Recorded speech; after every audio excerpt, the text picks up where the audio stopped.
Thank you, gentlemen, for being with us today. I will start with a quick question to Habib. Habib, being an investor, being in this field, what would be your advice and what do you look for when you are looking to invest in startups? And do they really differ, the criteria between the USA or the Middle East when you are looking into it? So maybe I start by explaining a little bit what I do because it puts it into context. I manage private equity funds and venture capital funds that invest in entrepreneurs building new technology companies. So everything I do is technology startups, and they differ based on what era we're living in. In the 90s, we invested in a wave of companies investing in the internet. Today, we're investing in a lot of companies doing crypto and artificial intelligence. So put that in mind as I answer the question. What we look for first and foremost, and I would say it's probably 50% of our assessment, is who we're investing with. At the end of the day, a business plan is a piece of paper. And most of the companies that ultimately delivered the biggest returns for us in my career started out as an interesting piece of paper with an amazing entrepreneur who listened to the market, listened to the customers, saw how things evolved, saw how the competition was coming in, and changed along the way. So what we really look for are who these entrepreneurs are, and you saw some of them on the prior panel, people who want to change an industry, who want to create something big, who can listen to the market, want to be disruptors of their industry. They're people who didn't grow up in a sector and say, this is not how things are done. These are entrepreneurs who want to go in and change the way things are being done. So this is first and foremost what we look for. People who can attract other people on their team, who can recognize their own strengths and weaknesses and make sure they attract people who complement their weaknesses. Because if you hire people who look like you, talk like you, then you're a single-minded initiative and you're always going to have blind spots. Finally, people, I think George mentioned something about transparency and honesty. We're always looking for people who are going to be our partners and who are going to be people we're very open with about what they're doing right, what they're doing wrong. And they could be amazing entrepreneurs, but if they don't want to be our partners, they don't want to listen to our opinion, then it's probably the wrong setup. When it comes to the difference between the Middle East and the US. Lebanese and Middle Eastern entrepreneurs, US and Middle Eastern entrepreneurs, I would say we're starting to see entrepreneurs in the Middle East deliver on big value the way we see it in the US. There's examples that came out of Lebanon with companies like Anghami that we've all heard about, which is the Spotify of the Middle East. Two amazing entrepreneurs I've been tracking since they started. Another entrepreneur, Nadine Haram, who started a company called Proximi and moved to the UK, which is a surgical software platform to bring remote doctors into the surgery room. Also, amazing success story. Having said that, I would say the number one flaw that I see with some entrepreneurs out of the region that I would urge them to think about is think globally versus locally. We saw a lot of entrepreneurs who think about how things are done in Lebanon, build a business plan that's predicated on selling only into the local market. The world has become global. If you want to compete, you need to compete at a global scene. So think globally, not locally. Don't be afraid of failing. An entrepreneur, by definition, has to be willing to take risk, has to be willing to fail. And there is a cultural stigma that's still maybe with the older generation that says failure, aib. And from my perspective, failure is a lesson for the second startup if it doesn't work. Thank you. And to follow up on that, how has the MENA startup ecosystem evolved in recent years, in your opinion? And are there some examples of public-private initiatives that you can share with us that you've been probably involved in or aware of that can guide some of our entrepreneurs? So I think it's evolved a lot. In the last 10 years or so, we're starting to see very successful startups. I just mentioned a couple of them. You've obviously heard about TAKREEM that was acquired by Uber. And it's primarily being driven by young people. It's the young generation that's seeing what their peers are doing on a global basis and innovating companies. My generation waited for our parents to give us a job. or had to emigrate to find a job. The new generation, the youth, is starting to take matters in their own hands and create their companies. So that's very encouraging for everywhere in the MENA region. In terms of public-private initiatives, we're seeing some initiatives. So we saw one in Lebanon a few years ago that was launched by the central bank called BDL 331, which unlocked a pool of capital from the banking system to fund venture funds that created companies. And Anghamian was a recipient of one of these funds. And that was a great early initiative to at least bring something that was fundamentally lacking, which was capital, to invest in these ideas. But I would urge any public-private initiative in the region to look at the rest of the world, because there are many examples of successful initiatives like the FinTech Innovation Lab, for example, in New York City that I'm involved with, and there are a bunch of failures around. And typically, those initiatives have failed when social, political priorities were put ahead of returns. And my advice would be for anyone trying to launch a public-private initiative to create a new sector in the market is to prioritize returns first, because the rest will follow. But if you put handcuffs on initiatives about where to hire and who to hire and restrictions on how to build a business, it's hard enough to build a business without those handcuffs. So let the businesses be successful and the rest will follow. Thank you, Habib. Razmig, based on your experience fundraising, and I guess you've done some of that, right? I had to. What is the advice you would give to our young entrepreneurs who are trying to raise capital or find investors? How would they go about doing it? Entrepreneurship is a lifestyle. It's not a 9 to 5. You don't decide that I'm going to work from 9 to 5 and then I'm going to go back to things. It's something you're taking on.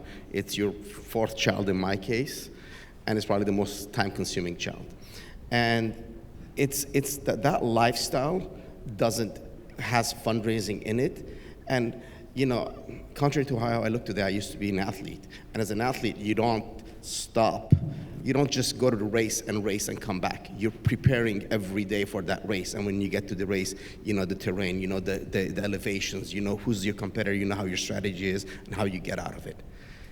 Fundraising is the same thing. You don't just go to raise your fund, stop, and go back. It's ongoing. It ramps up and it ramps down.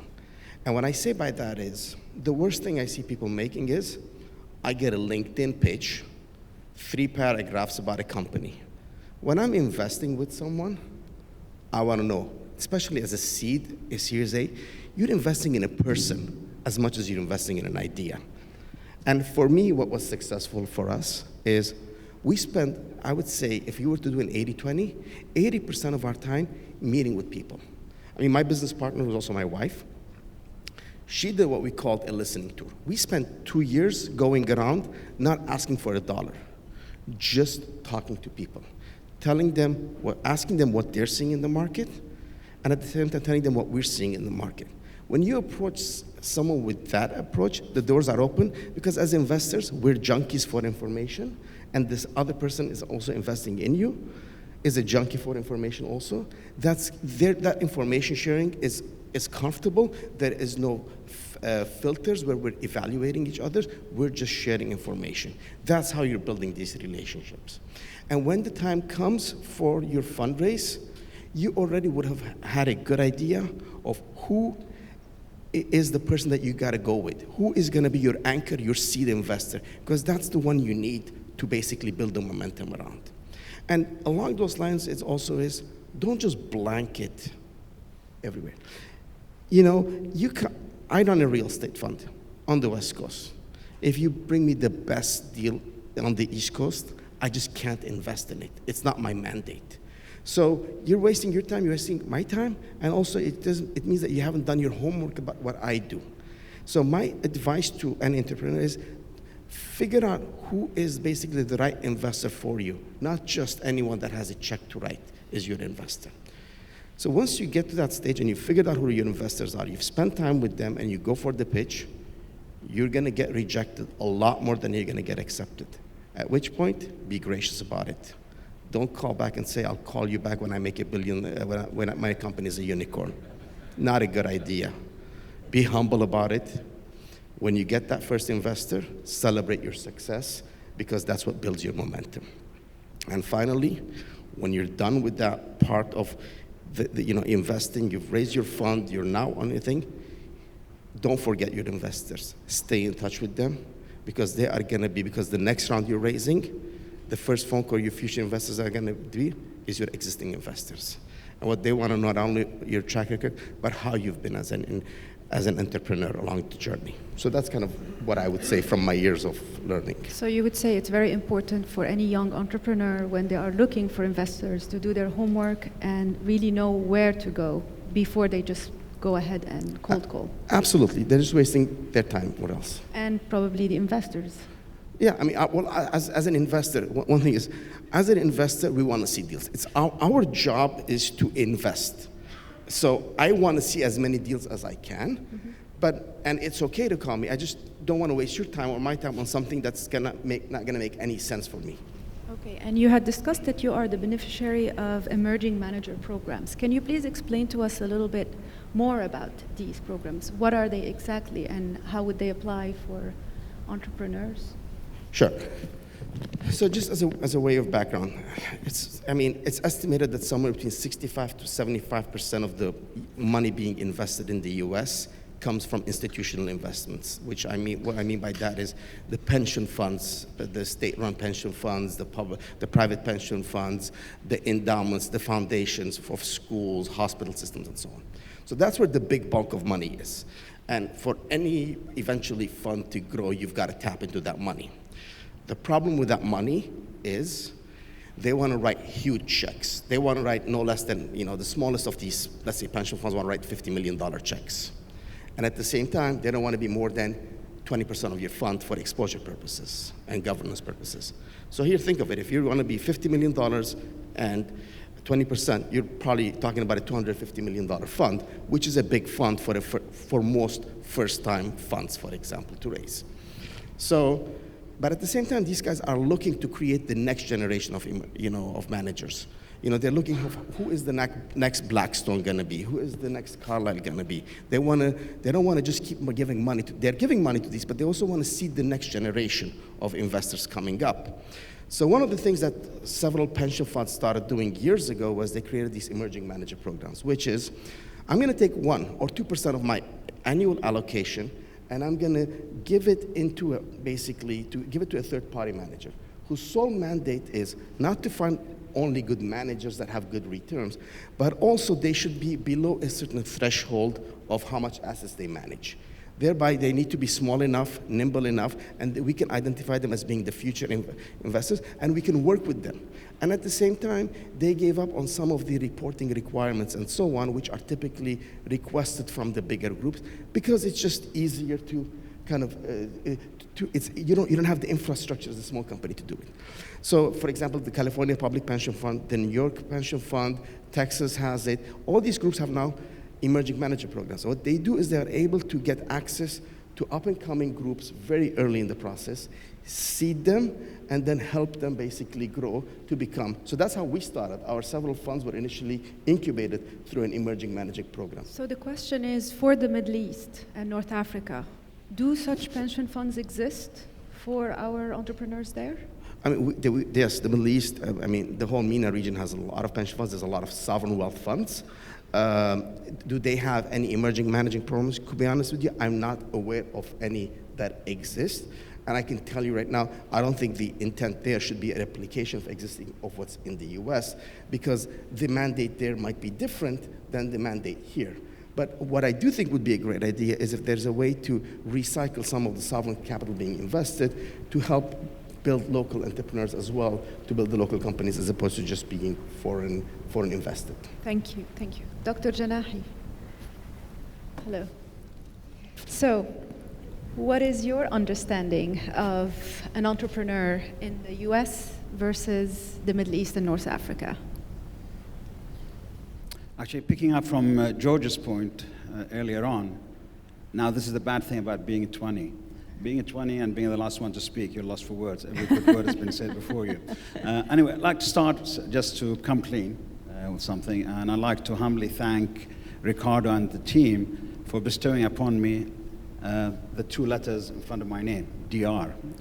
I've turned down an honorary doctorate, so thank you very much for putting a DR there. If Ricardo means it's for my lanes, because I'm a layman, so it's for my laymanship, I think I'll take that as a PhD in laymanship. So thank you very much, Ricardo, for giving me that.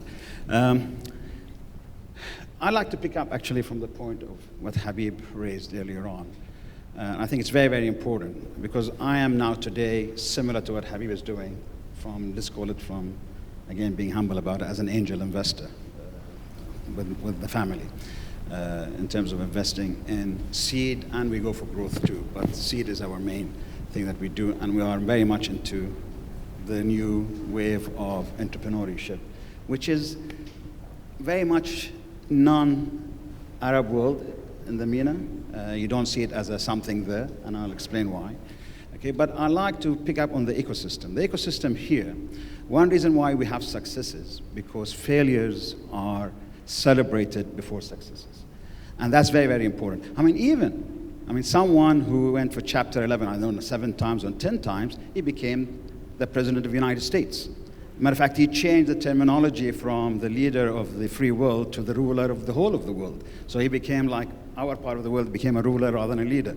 So that is a great and very important thing. And I think our people in our part of the world, where I come from, the MENA, I think we need to accept both sides. It's not just the entrepreneurs themselves accepting to take risk and to fail. And there is no harm in failing, because you learn from failure and then go forward. But actually, it's much more the society as a whole, the system as a whole, has to accept failures. I think that's an important thing that we should take into consideration. People don't talk much about it, but it's a very, very important point to raise. If I look at entrepreneurship, and I'd like to raise another point of that, it does not mean that you are a great entrepreneur, that you are a great leader. I'm talking about the leaders of tomorrow. Great entrepreneurs, a lot of times, they are not great leaders. They know that they're not going to be great leaders because it's the people issue. They'll bring leaders with them, whilst they are the guys with the ideas. They are the guys who really develop the thing, and the ideas develop as a founder. It's not always, those are not the guys that they're going to be the leaders. And Habib knows, Razmig knows that when you deal with that, with the founders, these are very important things that you got to find out day one. And if they recognize that, it's much better than you basically as an investor, as a lead investor, telling them to do so.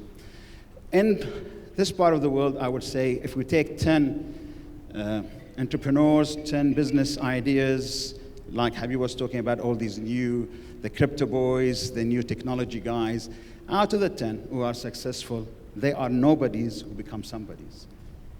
In that part of the world, most of the entrepreneurs are not that type of entrepreneurs. There are other types of entrepreneurs, which are in real business or whatever. But if I take 10, and I'm being very nice and being very humble, 8 out of 10 are somebodies who've been helped by big boys, and they carry on, and they are called entrepreneurs. That's for the Middle East. That's the Middle East.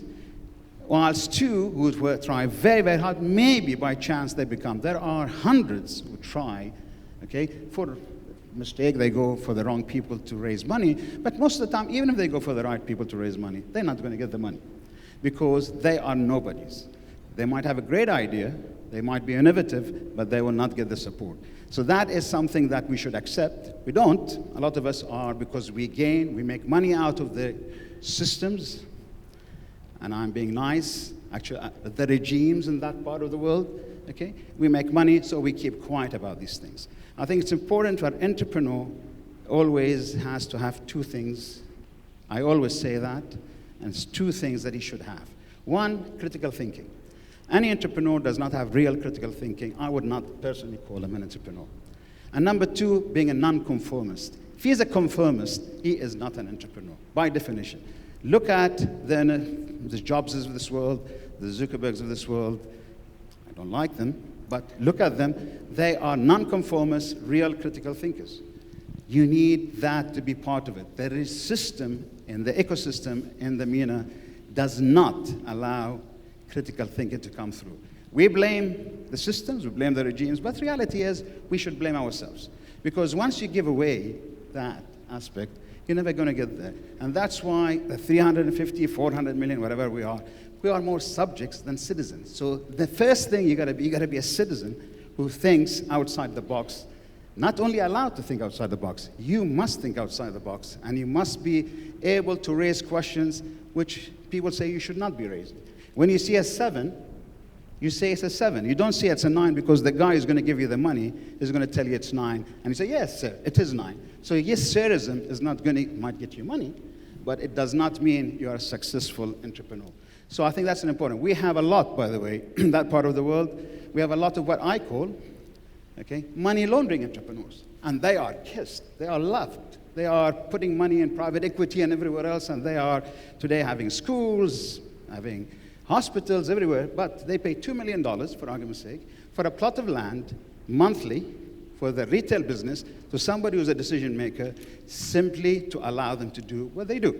So I think these are important things to put in mind. So we should not kick ourselves and say we don't have people who can do it. We have them. I am so pleased when I see we get so many of these basically guys coming up for seed in this part of the world, whether it's Austin, whether it's Silicon Valley, whether it's Boston. When they come and I see basically a Lebanese guy as a co-founder, an Egyptian guy as a co-founder, a Moroccan, even actually Indian subcontinent, I feel good when I see that, because that gives me a feel that there is a chance for these people, and Brazilians, it gives me a chance that I see that something can happen here. I do not see it in my part of the world. So I think it's important. And talking about public-private, I mean, look at a small country like Bahrain. To put themselves on the map of so-called fintech, they raised a fund, which is the money of the country, $100 million, which is a lot of money for a small country like Bahrain, to basically invest in startups in that part. So this is in line with what Razmig was saying? No, but this 100 million, of which 50 has been already, and Habib might know about it, 50 has already been deployed. But what? Guess what? It's not been deployed in Bahraini startups. It's been deployed with other fund managers outside to go and play with it. Only $400,000 of 50 million, which has been deployed, has been invested in Bahraini startups. So this tells you that there is something wrong there. But if we don't speak up, we don't push, we will not see the young men and women from that part of the world really becoming, that's where the money is. Where we talk about Kareem. Kareem is a copycat, but it was a successful copycat. I'm not someone for copycats. I'm very much for innovation, new ideas coming through, and I think our people, wherever they are, they can have that, but we should allow them to push and go forward, and they should put their foot down and do it. Thank you. And to wrap it up real quick from our three speakers, what would you like to conclude with as your final advice that you want to leave young people with in our part of the world, in the Middle East and North Africa, from your experience? Habib. I guess my biggest word was I'm always looking at the glass half full. While I agree with 90% of what you said, I think change is happening, and I think it is again happening at the youth level. Look at some of the success stories that are starting to emerge. Look at what Anghami's done. Look at what Proxim has done. Look at what Kareem's done. These entrepreneurs are going to go on their second and their third ventures. People who worked in the ranks of these companies are going to go out and they're going to start their own companies. And I think the investor base that you were talking about, which you're absolutely right, has been investing all the money outside the region as opposed to looking for these entrepreneurs who are nobodies but nevertheless have the entrepreneurial spirit, are going to start regretting missing out on having, I mean, Proximi is a company that started in Lebanon, was part of the Endeavor Network, moved to the UK, a fantastic woman entrepreneur, and she's just brought in a Boston-based venture fund to invest in her company. When the success comes out, the way it's coming out for Anghami and the way it came out for Kareem, people in the region are going to realize that they're missing out on a big wave. So I think change is coming. It's coming at the youth level. People are no longer worried about failing, and I would really be encouraging them to take matters in their own hand, not listen to their parents and grandparents, and start their own thing. Thank you. Real quick, Razmig and then Khaled. I'm just going to echo what we heard, which is basically think big. Is kind of one thing I heard is just because you're in a particular geography does not mean you're restricted to geography. We've got, I mean, there is free borders around the world when it comes to idea flow and opportunities. And I would highly suggest that if you've got something, don't let Don't have the local politics, the local economies restrict you, because there is always a way to get out of it. There's a big audience out there, and one thing that what Khaled, you're saying, one thing that has created is it has actually transplanted a lot of people that have left to find opportunities elsewhere. But now there is these host communities around the world that understand the plight and at the same time appreciate the opportunities. Thank you. Khaled. I like the glass empty. I don't like it half full. I don't like it. I like it that way, because I tell you, I mean, we should not always. We always look at the positives, and we should push for the positives. But our negatives are so much that we should not ignore the negatives. What I'm getting at, that one of the negatives is basically that we keep quiet on those negatives. We are actually not allowing people to come out. You're right. You can go and touch people and call them, but I tell you, most of the time, nobody answers. Or they answer, they have other deals on their table which are much, much more interesting than they come to you. We work so hard to get Sequoia and Sequoia India to come actually and invest in one of startups in the Gulf, okay? We work so hard to get Tiger Global, we work so hard to bring the other. Okay, SoftBank is doing it for other reasons. They're doing it because they're getting another $55 billion coming into their pocket. So we're trying to do that, but what I'm saying is, if the system overall, if the ecosystem is not there, it's not a question of the entrepreneurs accepting that they're going to fail and they have to try again. That's the easy part. I think the difficult part is that the regimes, and when I say the regime, I don't mean only the governments, the people, the social fabric as a whole should accept that failure is not a wrong thing. Failure, to the contrary, could be a very good thing, because it could help the entrepreneur himself and other entrepreneurs so they don't repeat the same thing. So I think we should, I'll come back, we should start celebrating failures rather than anything else. And I love Mr. Trump. So there you go. Well, thank you, gentlemen. Thank you, gentlemen. With this, we will wrap. And the advice is, think outside the box, don't be afraid to fail, and know where you're going. Right? Thank you.